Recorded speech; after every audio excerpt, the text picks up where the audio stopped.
is an awesome crowd. Thank you for those who were able to join on Zoom. I want to start what normally I would introduce our speakers for the education lecture series, but I thought they could do a better job of introducing themselves and talking about their background in education before we open it up. So thank you to Aaron Dang and Nick Jackson for being here. This is our first education lecture of 6 this year. We'll do 3 in the fall and 3 in the spring, and so hopefully you are all able to attend.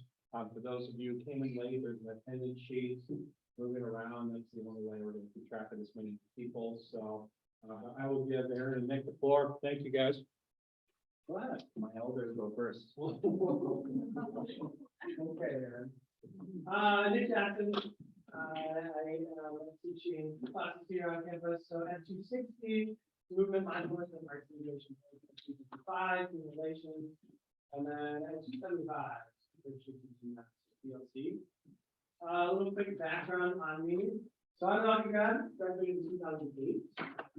And then since then, taught 3rd grade here in town, even elementary.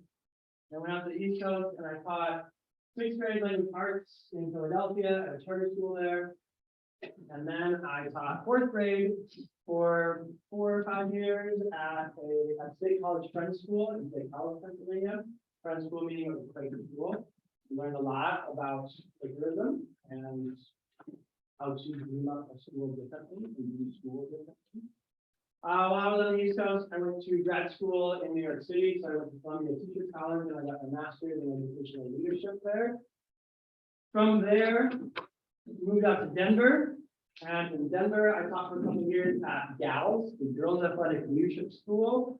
So it is a middle and high school public charter school for girls. And it's focused on movement-based, so kinesthetic learning. And then a focus on positive gender focus and social emotional development. And while I was teaching middle school language arts there, I was also creating the all-boys version of that school at the same time. So after a couple of years there, I entered into year 0 of creating my own school.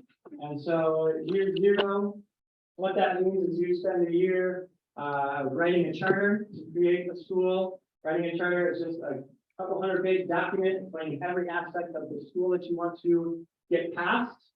And then part of that too is writing for grants and making sure that you get the money that you need to start up the school, and the hiring and finding a location and writing curriculum and everything that it takes to go into creating the school. We got our school off the ground. It's called the Boys School of Denver. So it was the brother school to GALS. And the joke is we couldn't use the same acronym and call it the Boys Athletic Leadership School because then it falls, and we can't have a middle school for boys that's called balls. And so we got our school off the ground. I was founding principal there for a year. And then we were about to have our second kid. And so we moved back to Sioux Falls, where I'm from, to raise our family here. So left the school in someone else's hands. Knew that I was the person to start it, but I've given my energy into startup mode, which is hard. And then someone else continued to grow it. Moved back here, taught for a couple of years at Garfield Elementary in the school district, 5th grade there. And then got connected back at Augustana. So now I'm teaching here in the term. So full circle with my life, which has been an incredible journey thus far. We'll see where it goes now. And full circle to be teaching with Aaron Dang, good buddy of mine. So Aaron, go ahead. I'm Aaron. Younger. I'm Aaron Dang. I also graduated from here. When I was in high school, I worked at a Montessori school, and I was just after school help, working with kids. And I didn't know what I wanted to do. And actually, I thought I didn't want to go to college at all. I was almost going to opt out. But then I realized one day, I want to teach. I'm here with these kids all day. I love when I'm working with them. I love the Montessori method, which I learned so much from informally at that. But I was able to do teaching and learning and working with kids from a pretty young age. And from that experience, I think what I gained most was just understanding temperament of children and being able to see the breadth of it and the width of temperament of children. So before I got to teach, I just got to be with kids. And I think that was something really, really important for me, for who I am as an educator today. I transferred in August to finish my education degree, with the help of the fabulous Becky Fiala and Julie Ashworth. Couldn't have done it without them. And graduated from here, got a job at Hawthorne Elementary, and worked for 5 years as a fifth grade teacher. Loved it. Fifth grade is just like so fun. The kids at that age are so fun to work with, and you get to talk with them about real stuff. After 5 years of teaching in the classroom, I decided to make a leap and try to become an instructional coach in the Sioux Falls School District. So I did that, and I was a coach for 3 years at Hawthorne. And additionally, on my third year, I was also the coach at Susan B. Anthony Elementary. And what that means is that I help with curriculum, instruction, instructional strategies, and most importantly, do we know that our kids are learning? So I was the person who kind of asked those questions about, so how do we know that they're actually learning something from being here at Hawthorne Elementary today? Loved that job. It was so fun. I got to work with all the teachers. I got to work with all the kids. I got to learn scope and sequence of curriculum and development and learning, K-5, which I feel very comfortable with. Now here I am at the higher ed level, and I'm thinking, oh my gosh, I don't know my scope and sequence as well as I did with elementary school. Before getting the coaching job, I got my master's degree in educational psychology with a teaching emphasis. So knowing what the psychological principles are, and being able to understand how to apply those within the classroom to have the best results. So now I'm here. I teach Ed 110, and I teach Ed 320 and 325, which is reading and writing methods. So how do you teach reading and writing? How do students learn reading and writing? And 110 is the gen ed that some of you are in with me right now, which is the Foundations of American Ed. So that's kind of just who I am, where I'm coming from, and why we're here today. And I want to go back just real quick before we start taking questions. The importance, what you were talking about, the importance of just finding some avenues to work with kids is crucial, really crucial at this stage for all of you.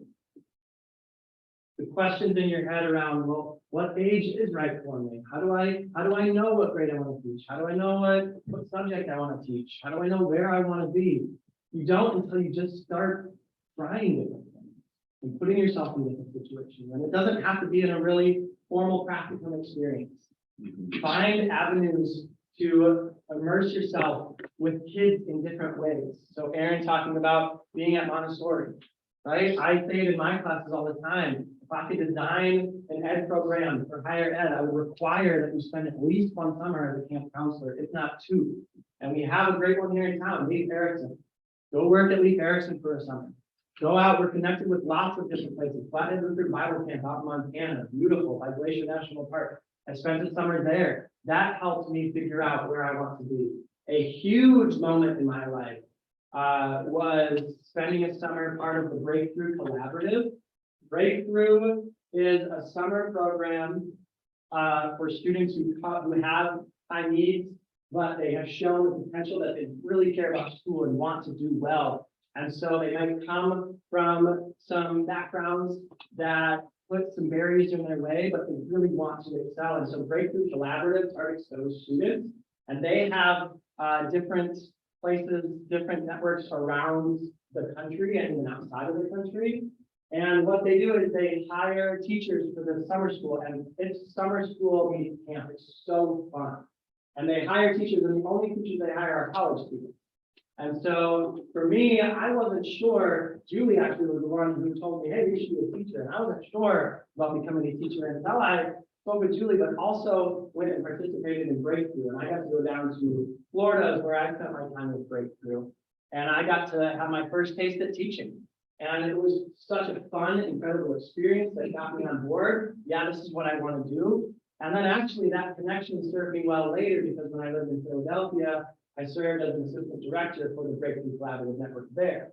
So it's also a nice opportunity to travel. It's in most big cities throughout the United States, and it's a great opportunity to kind of flex your wings a little bit and try things out. Push yourself to teach in fun, creative ways, meet students from different backgrounds from you. So find ways to work with kids. I know a lot of you, maybe you volunteer or work at CLC here on campus, or you're involved in different programs where you are interacting with kids. Keep doing that.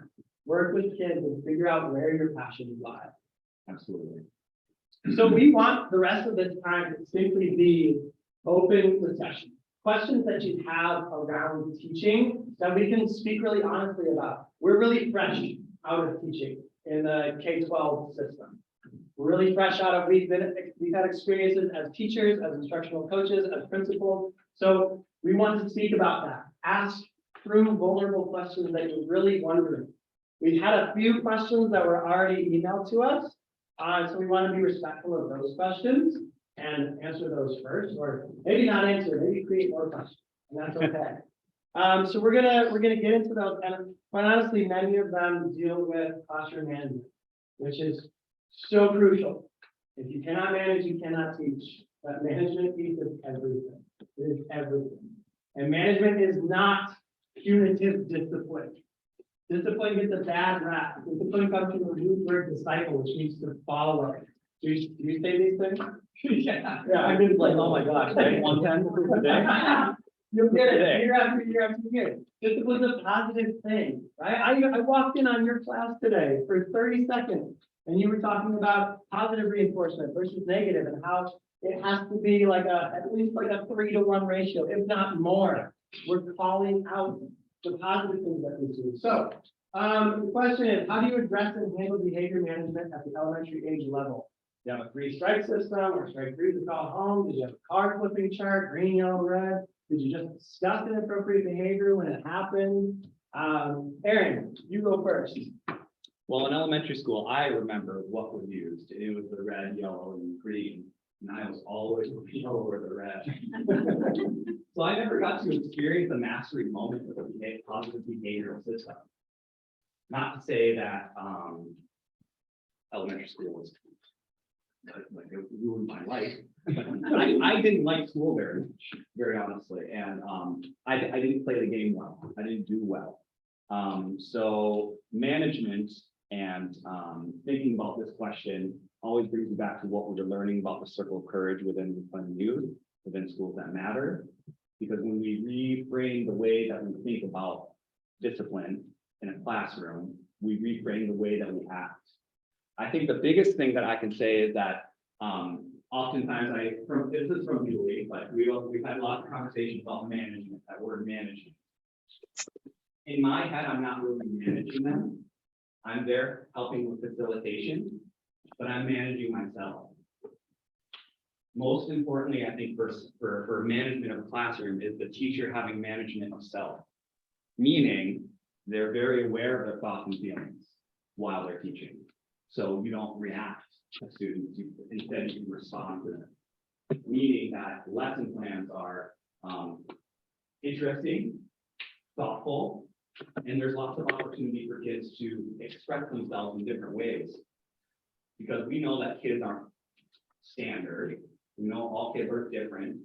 So when we ask ourselves what kind of tasks students are doing, one of the questions I might ask is, how many ways can they show they're learning? Because if it's just one for all 30, you might have 5 kids who might start acting up because the task isn't appropriate for them. Maybe they don't want to do it that way. Maybe they don't know how to do it that way. So to me, classroom management is really more so about the teacher preparation and assertiveness and discernment within the lessons. And for the students, it's being able to make sure that you have appropriate tasks and an environment that is inclusive and non-threatening. What would you say, Nick? To just kind of add on. How you doing? I'm doing all right. How are you? You drive in with us? I've been here all day. Someone on the call is not on mute. I have been here all day. Conversation. The last time. Oh, There we go. Thank you. Matt, well, good guy. Matt. You heard that, Anyway, good guy. continue. Sorry about that. Let's punish him. Anyone who's had the pleasure of having Julie, you probably know the statement. Teaching is relational, right? We oftentimes are looking for the magic silver bullet in education. What's going to work? Yeah, what do you do in your class to make sure that you have this classroom management system in place? It's different for everybody. What works for me might not work for Aaron, might not work for Brad. And do I have little bits and pieces of Julie in me? Yeah. Do I have bits and pieces from my mentor teachers of past? Yeah, but I have to make it work for me. And so there isn't a right answer in what system works for you. But there is the simple, but not simplistic answer of teaching is relational. All of your discipline issues, your management issues, if you can be preventative with all of this so that it doesn't happen in the first place, that's where you should go. And so how do you be preventative? You be relational at the start. You know your kids well. You make sure that your students are well held in your class. And by well held, I mean they are both supported and they know they're supported and they're challenged. It's all those pieces of the circle of courage. If a student doesn't have generosity and they don't feel like they can be a member and be a productive person who adds to the community, they won't want to be there. They'll act up. They'll get distracted. They won't do well. If they're not experiencing mastery, success begets success. I just did that really well. I want to keep doing well. If I feel like I can't ever achieve what the teacher is asking, now I'm going to start acting up. I'm going to start talking with my neighbor. I'm going to talk back to the teacher. If I don't feel like I belong, you're done. Belonging is everything. Does your student walk into your class and immediately feel a sense of welcome? Do you speak to every student every single day, even if it's in a small way? I think a lot of times things that get passed around on social media are really big things, like, oh my gosh, that teacher has a secret handshake with all 90 of the students and he's doing that at the door before they go in. They couldn't do that. That's not me. But I do give them a high five every day. Right? I do make sure to connect. Hey, I like your shoes today. I like that color pink. You know, I have pink shoes too. If we can't speak to students about small, insignificant things like the color on their shoes, how are we going to have really serious conversations about those students? And where do we get practice with those conversations? In all the ways that you find ways to work with kids. Go be at a camp, go babysit, go be a nanny, do something with students where you practice having small, insignificant, but not so insignificant conversations with students every day. So it's that relational piece first. Are you building relationships in a meaningful way, not in the surface level? Students can sniff out BS so quickly, so quickly. If you're just saying something, just to say, hey, Aaron, hey, I like your shoes. And then he's talking, but you're like walking away. Why would anything about shoes? You don't have to talk about shoes here. It could be anything. They know you're not really listening. Invest your time. The first at least 2 weeks of school, if you're at the elementary level, go outside at recess with them every now and then. Sit with them in the cafeteria. Meet with them in different ways that are outside of the class. If you know a student is part of the high school marching band, go watch them in marching band. Bring your family and go watch. Find ways to connect with them, right? And it's not just one more thing. Whenever I do that and push myself to connect in bigger ways, it is so fulfilling to me. Think about why you're getting into teaching and tap into those reasons. And a lot of it is relational. You love kids. You care about kids and you care about the future of our society and communities. So connect with those kids. That's really the biggest thing with management and discipline. And will you still have kids who act out? Absolutely. I have some horror stories of students acting out. And so if you don't have a relationship in place first with that student, what could you do? Probably nothing, right?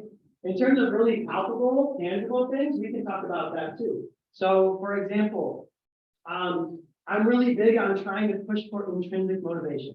I want my students to do the right thing just because it's the right thing, not because, hey, you're going to get a sucker if you all listen at the end of the day. And believe me, my kindergartner last year came home, I was first grade, kindergarten last year, with like a treat every single day for like the first 6 weeks of school. It's like, okay, I know what this teacher is doing and how they're getting that student to act the right way. That might be a short-term solution, but it is fleeting. And it also, we can do better. We can help our students become better humans. We can do better than here's your reward.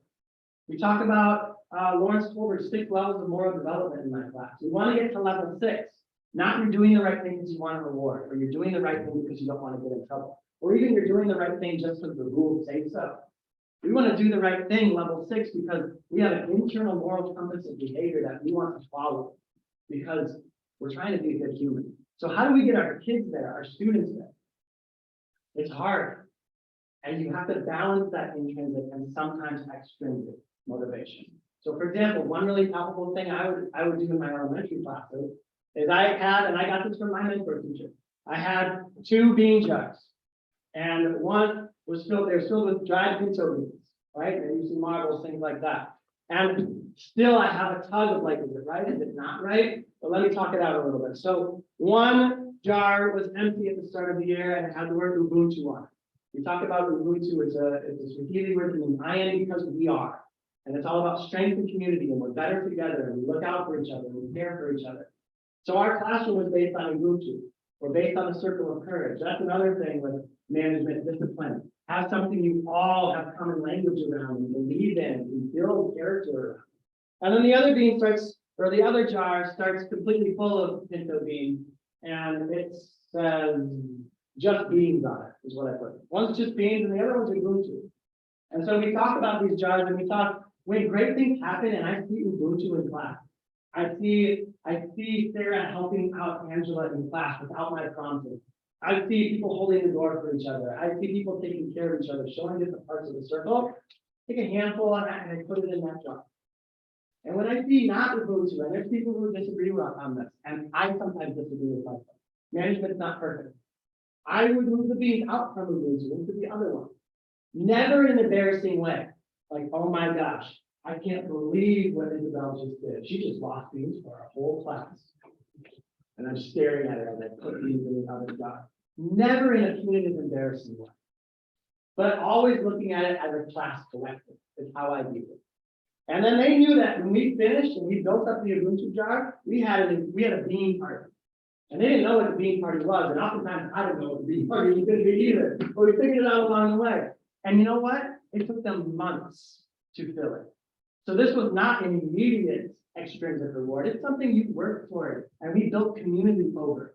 And all of a sudden, now you have positive peer pressure amongst the class of like, hey, we got to be quiet in the halls when we walk to art. We got to see what that bean party is like at the end. So they're helping each other now. And now you can step back in the future because they're helping one another. And again, do I think it's perfect? No, I don't. But there's some positivity in the imperfection of a system like that too.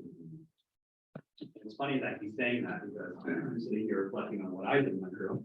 And in my 5th grade room, I had a jar as well. And the jar, we collected marbles. That was the item. But the way that they got a marble in the jar was a community-driven, circle of courage-based observation. So at the beginning of the year, the first day of school, we make circle of courage rules. There's 4 rules in your classroom. One about belonging, one about generosity, one about independence, and one about mastery. Those are what you look for and give feedback to all the time. If you want your kids to have belonging by including everyone, if I see someone not being included, I get to give that feedback. I've set myself up as a teacher to see what I want. But so anytime I would see something circle of courage wise that matched our 4 rules, at the beginning of the year, I would tell them, hey, way to go, nice job, click. And we decided there were little pieces of tape around the jar, and each level represented a different kind of fun activity that we'd be able to do. Because of the psychology of me, I just made this really dorky, but like the first quarter, they got marbles fast, actually. Yeah. Which is They build it up quickly. yeah, so Positive. that month long or whatever, but I wanted them to feel it. So I gave them some mastery experiences by allowing the accumulation of the marble jar circle of courage values. Make a small fun thing. It might have been reading outside that day. something little. And they made a list of a bunch of different things that they wanted to do. And that's what those circles represented. And by the time that it got to the top, it was a big party. It was like a movie and popcorn kind of thing, where we worked so hard. Look at how much work we've done. This has taken us a long time. We got to celebrate belonging, and it's anchored in the circle of courage philosophy. So you're not just willy-nilly deciding when the things are good and when things are bad. Another helpful thing that I would say is that really helped me out. It was from an instructional coach as I was a teacher. She suggested to me that I have a classroom system because I was having problems with behavior. And so my system in my room became, you get a reminder because everyone deserves a reminder. Hey, right now, you're tapping your pencil and I'm just reminding you that you need to be quiet in here. Reminder. The second one would be, the second one is a reminder, like a warning of some kind of consequence. Hey, I've asked you to stop doing that or whatever your prompt might be. Right now, I'm just warning you that if I continue to see it, we might have to move into the consequence a little bit. And then the consequence could have been short conversation with me right before recess. It could be if it was something that was kind of big, it might have been a parent call home. But I would never go, all right, consequence time, I'm calling your mom. That's not what I'm saying. I'm saying I just have that reminder, warning of consequence. Because when you are straightforward with your kids and you have boundaries for them, they're more than likely to follow them with you because they probably have some reasoning as to why we do that. You're not doing that just to listen to me. We're doing that because we're community of learners in here, and we need it to be an environment that we can learn in. So I think those are the two most helpful management systems that I use. And eventually, the marble jar just became a clink, and I knew that they were feeling good when I heard that because they go. And the cool thing about those Yeah. two, in my experience, was at first it was about the beams or the marbles. Yeah. A couple months in, it's not about that anymore. It's almost like the students didn't even really care about that anymore. It transitions to actually doing it for the right reasons. And it's just like a side thing that's happening. Yeah, and one of the most something that can move learning forward really quickly is feedback. And if you're specific about your feedback, you're going to get a lot better outcome. So that's why the circle of courage is so powerful to me, because those 4 words give me such an avenue to give them specific feedback about what I want to see in my classroom, in our classroom. So if someone's working hard, last week they weren't really doing well with math, but then I noticed it, it might be, wow, you've really picked up on the skill. I noticed that you're working hard on it. Efficacy is built and it has to be maintained. So telling them those exact words helps them anchor in their mind what habits to develop. So then the marble jar becomes just the way we do things in here, and we happen to be earning something at the same time. And staying on top of going with that feedback piece and connecting it to management too, staying on top preventative again, right? Oh, I notice how Becky right now is sitting up straight and tracking me with her eyes. That shows me that she's engaged and she's listening and she's ready for it. Rather than saying, Julie, can you please sit down? You might go, Becky, thank you so much. Gosh, can everyone look at Becky real quick? Can you sit like her? Yeah, and putting it back on the students too. Yeah. Right? What do we notice that Becky's doing right now shows us that she's ready to learn. And it's taking that extra step, not, I see Becky's doing the right thing. What is the right thing? Pointing out those specific things and voicing it, making it really clear what your expectations are. They should be posted somewhere in your classroom, right? So staying on top of that piece, that preventative piece, so that big things don't happen. My goal is I never want to take a kid out of my class. Have I had to in the past? Yeah, because if a student's preventing me from teaching or a safety issue, they have to go. We need to support in other ways. But I can say with confidence that it's only happened a handful of times. I want to keep my students in class as much as I can. If they're not in class, they're not learning anything. And you can't keep making that relationship with them. I'm just kicking a kid out over and over, and I experienced this as a principal. Oh, you're back in my office, you're back in my office, you're back in my office. They're building a relationship with me, but not with their teacher who continues to kick them out. They're not learning. Anna?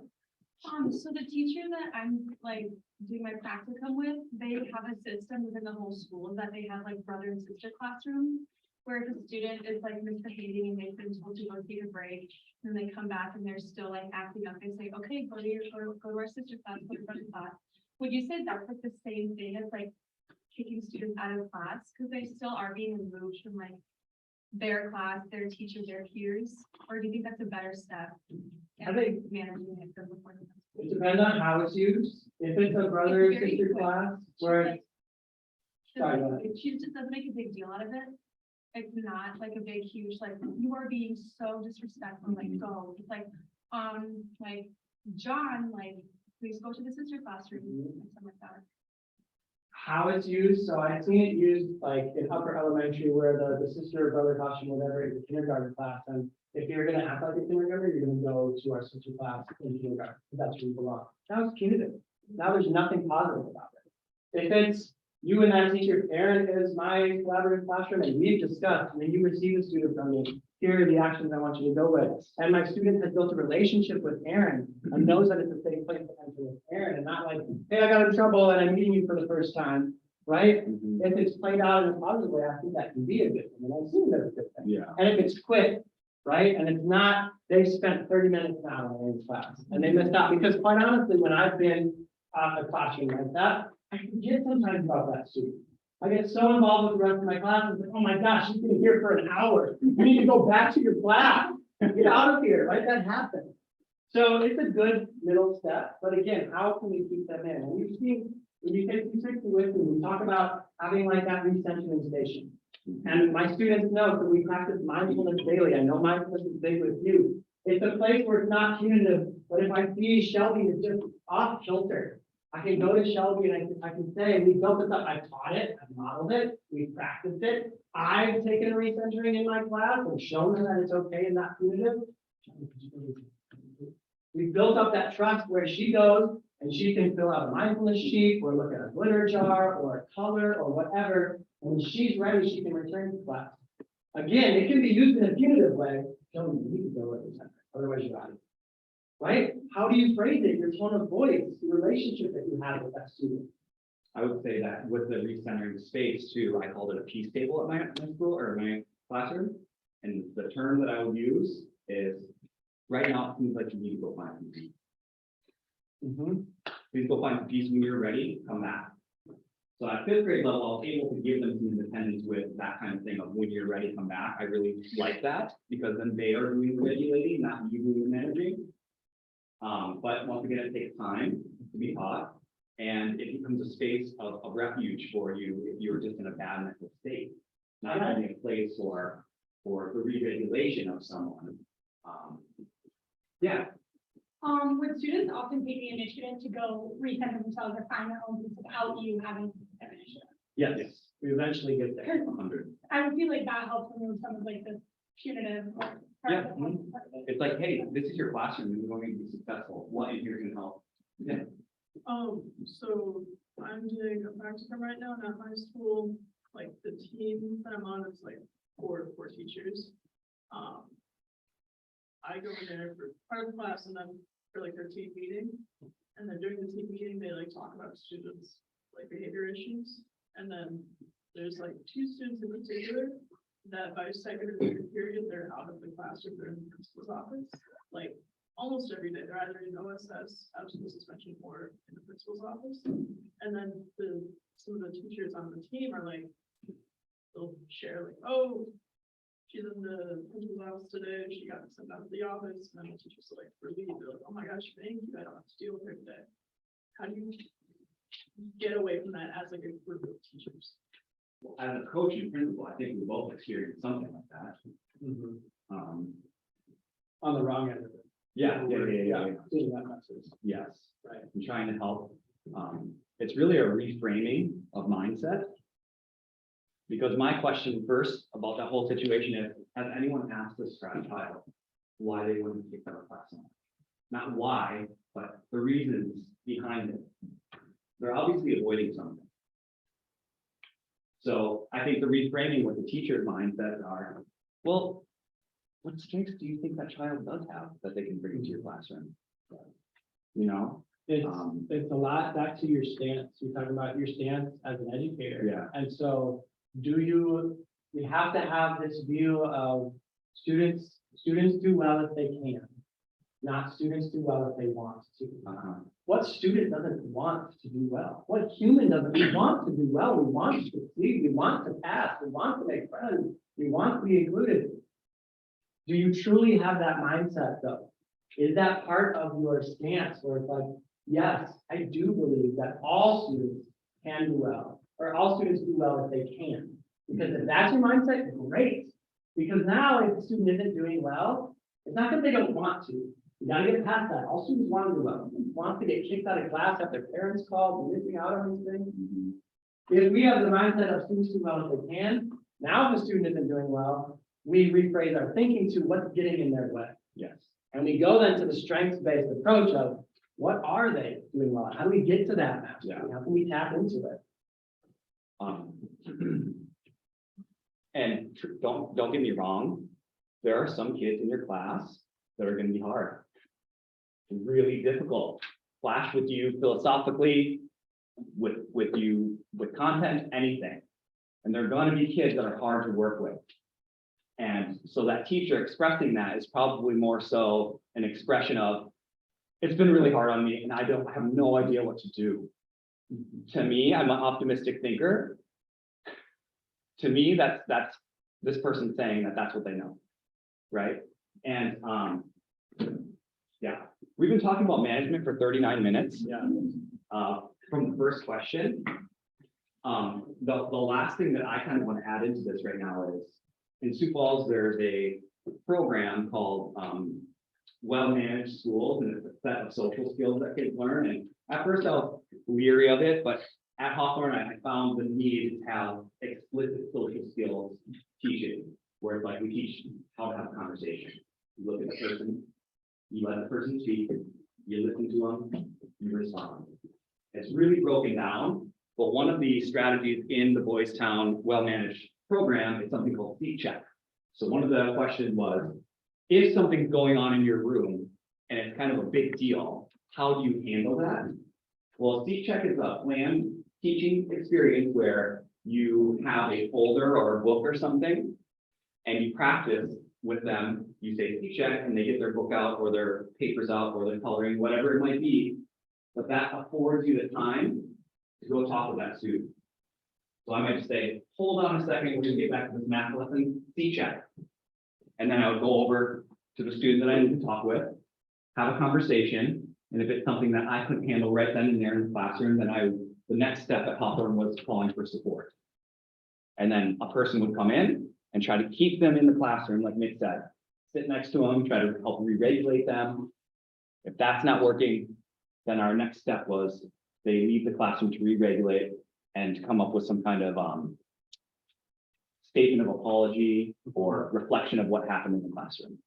So Have those things in your back pocket too, Yeah. ready to pull out. The number of times that I've used like a turn and talk, not because I really care about them turning and talking to their partner, but because I need to address and talk with one student, that is a lot. yeah, I see Reka in the back and she's messing around, you're not really, you're listening.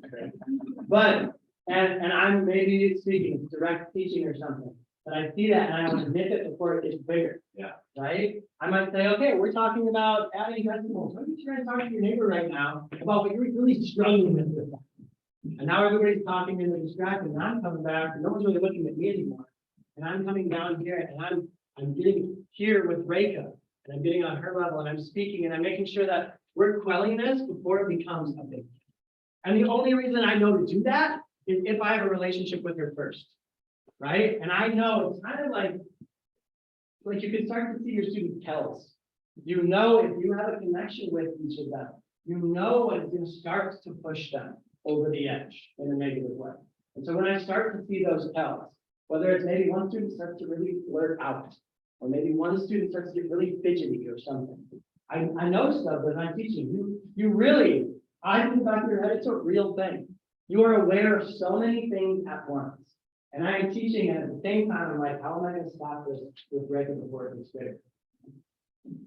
So have those tools. And how do you pick up on those tools? You listen in class, but you also go see other teachers do it. Yeah. And you see some teachers do things and you're like, that tool sucks. I'm never using that tool. Feel free to have those opinions, right? There are many things that I've learned from teachers about what not to do. It doesn't work for me. Yeah, and that's where my definition of Ubuntu goes both ways. When I think of Ubuntu and I see someone doing something spectacular, and I want to, oh my gosh, that inspired me. I want to do something with my life. But also, if I see a teacher who's doing some pretty maladaptive practices, I try to manage myself and not judge that person, but say, Ubuntu. I am doing what I am doing because I see what you are doing and I do not agree with it. Ubuntu. It's still a positive thing. And it's a great way to what was being talked about up there with some negative teacher talk maybe sometimes, and how do we get away from that? Well, your talk is really important too. And the way you speak to your colleagues and things like that influences those kind of things as well. Lastly, just on that piece, how engaging your lesson is. Yes. Is everything. Is your lesson fun and joyful and have things integrated into it, and is the learning challenging, and is it differentiated for everyone's learning so that they can be challenged and also feel like they're successful? If your lesson's engaging and great, probably not going to have a lot of behavior issues because the students want to be there. They want to learn. I don't want to leave this lesson. We're doing really fun things. I'm going to do what Mr. Jackson says I should do so that I can be here, a part of this. And that comes with planning and preparation. And when you plan, are you planning your lessons from the student's point of view? Because if you're only thinking about what you're going to do, then you're missing out on, oh, this transition that I had them move from here to here, or even a transition in what I was talking about. I didn't plan that out. And now I've lost my students. The number of, even as a student teaching advisor right now, the number of lessons I've seen derailed because of a part in class is insane. Right? And that's just something that came up and now the class has lost it. Yeah. Right? What do you do in those moments? How do you plan for those things? So think about it from the students. But would you want to be a student in your class? If not, scrap that lesson, do something else. Would you want to be a student in the class based on what the curriculum has you say? If not, then you better take that curriculum and figure out a way to make it more engaging. Not ever scrapping the standards. We teach the standards, but using that curriculum as a guide to help make it really engaging. Yeah. And one of those lesson development things that you can always consider is when you're thinking about a lesson is you can ask yourself the question of what barriers do I anticipate my students will pass? Yes, I think that the vocabulary might be a little hard. I think that the task is fine motor. Some kids might get frustrated. Maybe I should have something else. So there's an option for everyone. But yeah, I would like to open it up to any other questions. There's a couple questions that are online that are related, that were asked quite a while ago. And there's a couple management things, and you've gone into management in depth, but what tips or advice do you wish you knew before you started teaching? And then what things should we expect to walk into as a first-year teacher? What things took you off guard as a first-year teacher? So they're all kind of related, about, starting as a first-year teacher, and what took you off guard there? What caught you off guard there? Can I start this one? Yeah. It wasn't as long ago for you. Yeah, last year. Right? So as an instructional coach, Sioux Falls School District has a group of people that are coaches who help you with instruction. Also, there's a statewide mentor program in South Dakota, which kind of sets South Dakota apart from others a little bit, because it's pretty impressive that all first and second year teachers in South Dakota get a mentor. That's not normal everywhere. So I got to, as a coach, I was a mentor and a coach, and I would help onboard new teachers. Just like you walking out of college, just got your degree, and you're coming in, and now you have to learn about the curriculum and the policies and everything. And so I think a thing that takes people off guard right away is just the sheer amount of information that you have to process. Your first year is the first time that you're learning school rules, school expectations, climate things, climate of the school, learning people's names, working with parents, learning how to use curriculum in an effective way, assessment, evaluation. I mean, there's so much to go through, and really on your first few weeks of school, every first year teacher is like, what? Just what? Because they're going through so much. So just know, my advice for you is, it's gonna be a lot of cognitive overload, and it's okay. You just gotta know who your people are and get advice from those people and work on it slowly, because you're not gonna get it all in one day. It's just too much.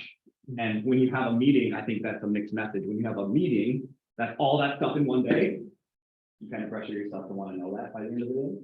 And that's not how it works. So I would say the first thing is cognitive overload. I feel pretty thankful. I feel like I had people tell me the right things going into my first year of teaching, and one of those was to slow down. And also the acronym KISS, keep it simple, stupid, or if you want it positive, keep it simple, sweetie. You're going to that overload piece, and oh, here's this curriculum and this curriculum, and I have this to do, and I have these standards to reach. Can I really do all these standards by the end of the year? But to simplify things as much as you can. Okay, what is the objective of this lesson? To focus on that objective, and to trust in yourself that you are ready to teach and you can teach that objective using the resources that you have. Trust yourself to be creative. Trust yourself to think outside the box, even in that first year. I think a lot of times first year teachers get a bad rap and it's like, oh, look at that, they don't know how it really is. And you're coming in and you have all this joy and excitement. Don't let anyone squelch that. Yes. Don't let a 40-year vet come and squelch that. You don't know what it's really like. Wait till you get to where I am here. Bring that joy and energy. 14 years in for me, I still have that and I will have that. Look at Julie Ashworth, however many years in, still has that every day. Don't let anyone squelch that. You have it within you. Return to why you got into teaching in the first place. And there's going to be hard days, but you only have to be a first year teacher once. Thank you. And find a community. Maybe that's something. I wish people told me to find a community, to reach out to other teachers. I'm not an island.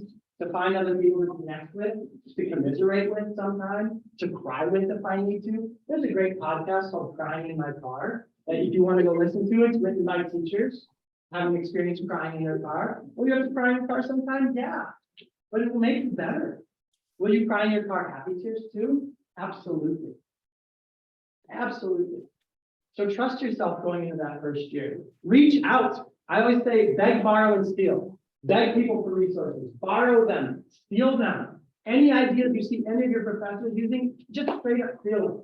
Do those, right? As teachers, we should be open to those things. You see your teacher next door just crushing it, ask them how they're crushing it. Have some of that vulnerability and be like, you are clearly better than I am. Can you please help me? They will be so honored. Reach out, that's how we get better. Yeah. And then there's the last part was there ever a point where you felt you were fully prepared?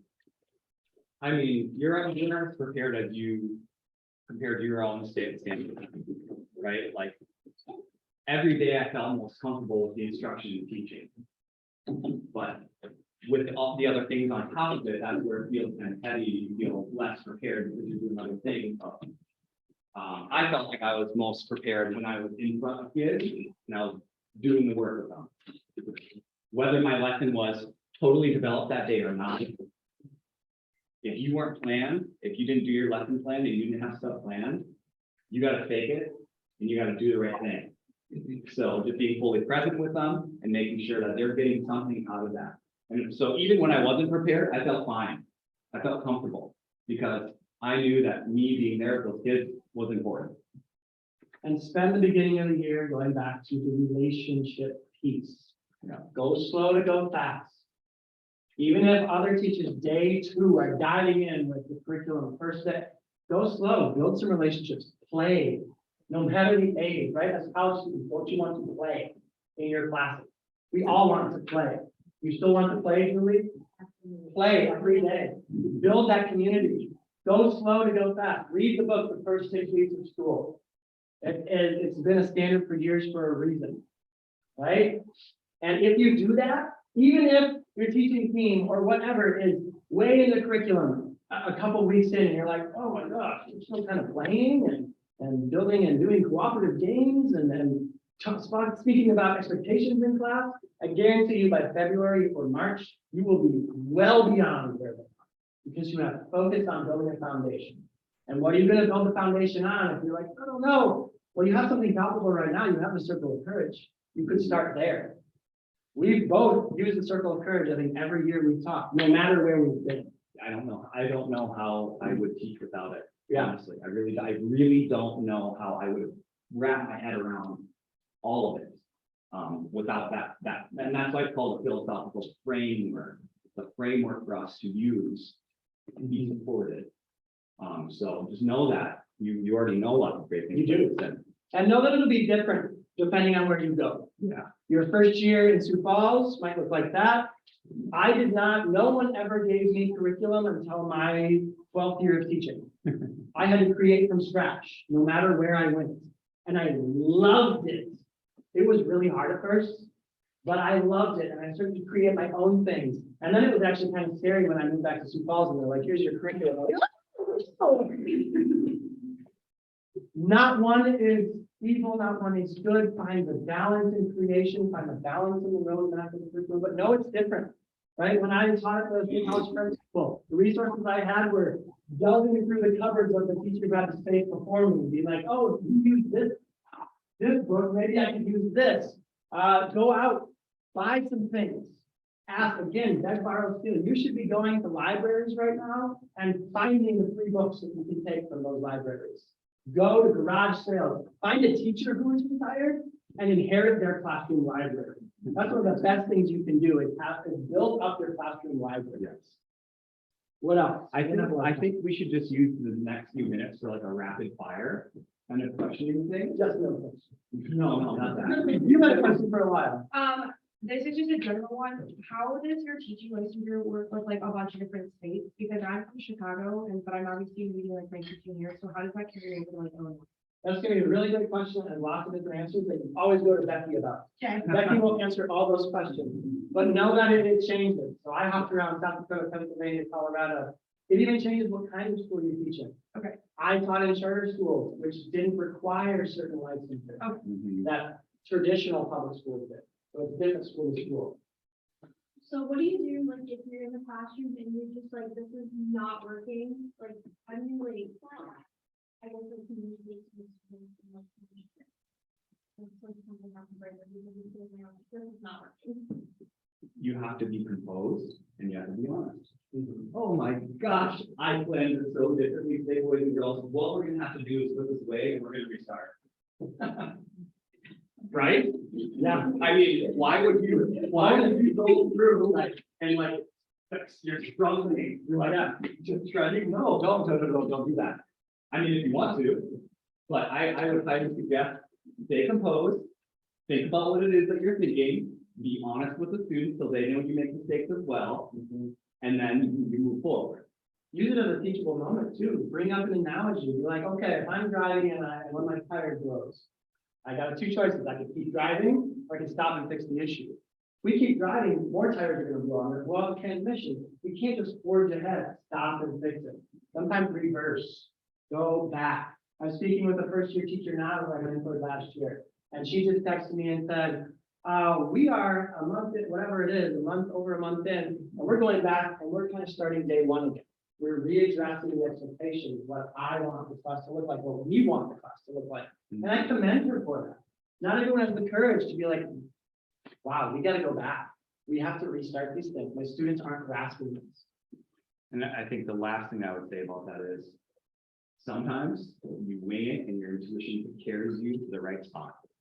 So you might think it's going wrong and there might be something going wrong, but you just have a feeling that if you make a couple quick adjustments in that moment, it'll work out better. And I think teaching on the fly is something that you all have to, you will do. And it's okay to make changes in your instruction at that time. But you cannot teach on the fly unless you're well trained. Yes. You cannot show up and be like, I'm great, I'm an improviser, I got a Yeah. background. No. No, you have to be No. well planned so that you know how to improvise, always with your objective in goal. You Yes. know where you're going. Anna? Have you guys ever experienced like feelings of like burnout? Like by any chance, or how did you guys not? Like, Personally, yeah, well, like just how did you guys keep like things like fresh? You know what I mean? So you didn't get tired of it, or you didn't like think like, oh man, I gotta do another year of teaching, like I'm getting really tired of this now, right. you know? It's a good question. I haven't ever doubted that I want to teach enough to be like, I can't do this anymore. Mhm. I know for me, it's my true vocation, it's what I want to do. In what capacity? I've played with that a lot. I've popped around in my short career from different schools to different positions to different. I'm someone who's like, okay, I taught 6th grade language arts for a couple of years. I'm kind of bored of that. Let's do something else. Mhm. Okay, I think I'm gonna be a principal now. Why don't we try that out? Oh, maybe instructional coach. But I've always done, I wanted to be in education in some capacity. And I think that burnout piece, because you hear it a lot. What I'm really disheartened by right now, and I'm learning as a college professor, is you all haven't even taught a day of your lives yet, and you're hearing so many negative messages from teachers who are leaving. They're like, this is too hard. Why would you get into teaching? Or from our leaders who say that anybody can teach. You don't need to teach, you're whatever, put anybody in front of the class, right? You're hearing a lot of negative things, but I hope what you're hearing from real teachers who are in this space, how incredible it is. Mhm. There's not a thing I would rather do. And I think what helps me with burnout is never the same. Even if you're teaching the same grade level and at the same school for your entire career, you got new kids every year and you've got kind of new kids every day because they might be showing up with a different persona or mentality or whatever you're coming into school with. Yeah. It keeps you on your toes. And I continually go back to why I'm doing this. And it's because I love kids. I love working with kids. And that keeps me from burning out. Yeah, and I would say honestly, what's kept me from falling under some of that hard work, because it is really hard, it is really tough. There are a lot of emotions that are involved with it.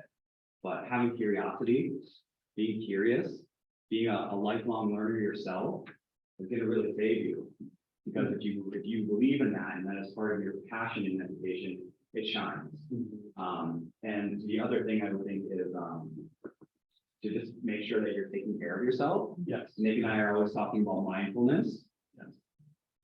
It's not by chance. No. It's because it's necessary. You are not a martyr as a teacher. Correct. And sometimes your lesson just has to be good enough. Mhm. You can't hit it out of the park every single time. You will burn out. Yeah. Sometimes it's just good enough. How do you take care of yourself? You cannot serve from an empty plate. One way I take care of myself is I bike to and from work. It helps me decompress. It helps me get ready. I'm moving. I do not check emails up after a certain time at night. I'm with my family. I'm taking care of myself. I make sure I still do the things I love. I play volleyball weekly. I'm involved with music. Take care of yourself. You're not a martyr. If you take that martyr approach as a teacher, you'll be done in 3 years. It is 4 p.m., so this is not a conversation I want to cut off, but with respect to our speaker's time, we always end at 4 p.m. So I just want to, if we can give these two a round of applause.